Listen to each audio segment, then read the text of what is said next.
नमस्कार शेतकरी बंधूंनो, विना खर्चाची शेती या आपल्या यूट्यूब चॅनलवर आपलं सहर्ष स्वागत आहे.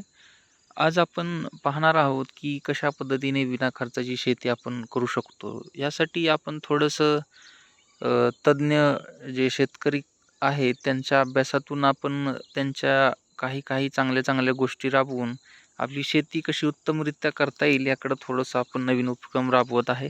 तर यामध्ये आपण तसं पाहायला गेलं तर आपले सुभाष पाळेकर सर, तसेच प्रतापदादा चिपळूणकर, तसेच शून्य मशागत करणारे चंद्रशेखर सर यांची, तसेच अनेक तज्ञ शेतकरी, तसेच आपले अंकुश पाटील सर यांची ही निविष्ठा मानवणे रासायनिक निविष्ठा, तसेच या सर्वांची जी मत आहे आणि याच्यातून निघणारी जी योग्य गोष्ट आहे याचा आपण अवलंब करून आपली शेती कशी फायदेशीर करता येईल याकरता थोडासा वेगळा वाटचाल आपण करणार आहोत. तरी हे पहा, हा जो ऊस दिसतोय आपल्याला हा खोडवा ऊस आहे. तरी हे पहा की यामध्ये जो आपली 4.5 फुटावरती सरी होती. तर यामध्ये आपण हा पाहू शकता की ही जी मधली सरी उगवली ही आपण काढून टाकली आहे. तर यामध्ये पाहू शकता की आपण आता यावरती अ, अ, फवारा घेतलेला आहे की तणनाशकाचा फवारा घेतलेला आहे. तर यामुळे हा जो ऊस आहे हा इथंच कुजवला जाणार आहे आणि याचं इथंच खत केलं जाणार आहे. त्यामुळं काय होणार आहे की हा जो आपला ऊस आहे, हा जो ऊस आहे, या ऊसाच्या मुळ्या जशा-जशा वाढत जातील 2-4 महिन्यानंतर की त्यामुळे काय होईल की हा जो खत होणारं जे कुजून जे तयार होणारं जे खत आहे, ते आपल्या ज्या ऊसाला मिळणार आहे. तसेच दुसरं खत तयार करण्याची पद्धत अशी की आपल्याला ह्या ऊसामध्ये की हा जो पट्टा आहे यामध्ये आता येणाऱ्या पावसाळ्यामध्ये तण वाढवायचे. साधारणतः आता आपण जो पाहू शकता की हा जो ऊस आहे साधारणतः 3 फूट झालेला आहे. असा 2-2.5 फुटाचा आपल्याला हा पट्टा जो आहे पावसाळ्याच्या दरम्यान जो की आपण हा तणाचा वाढवणार आहोत आणि त्यानंतर याच्यावरती आपण तणनाशकाचं औषध मारून याला कुजवणार आहोत. त्यामुळे काय होणार आहे की आपल्याला जी हे खत टाकण्याची जी गरज आहे ती की आपली कमी होणार आहे आणि आपली शेतीचं जे उत्पन्न आहे ते वाढणार आहे. तशीच आपली गुणवत्ताही वाढणार आहे.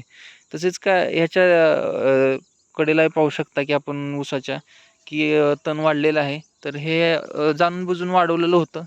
त्याला आता तणनाशकाची फवारणी केलेली आहे. त्यामुळं आता हे आपण बघू शकता की हलकंसं पिवळसर होऊ राहिलेलं आहे.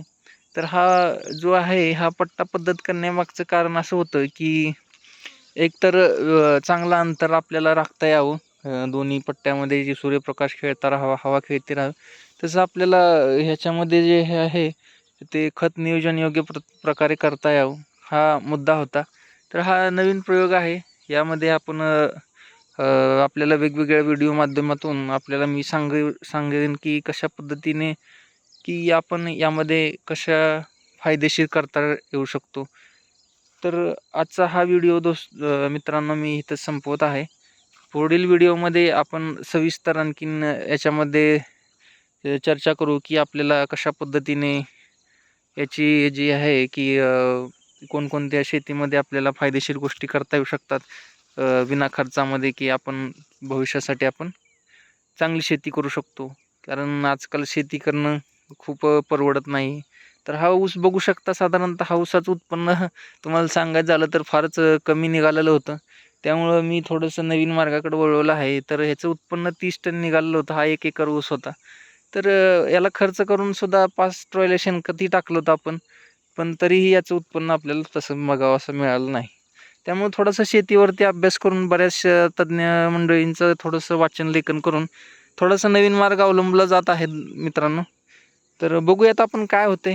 तुम्हीही आहात, आपणही आहात. बस आपल्या यूट्यूब चॅनलला सबस्क्राईब करा आणि वेळ मिळत असेल तर पाहायलाही विसरू नका. धन्यवाद.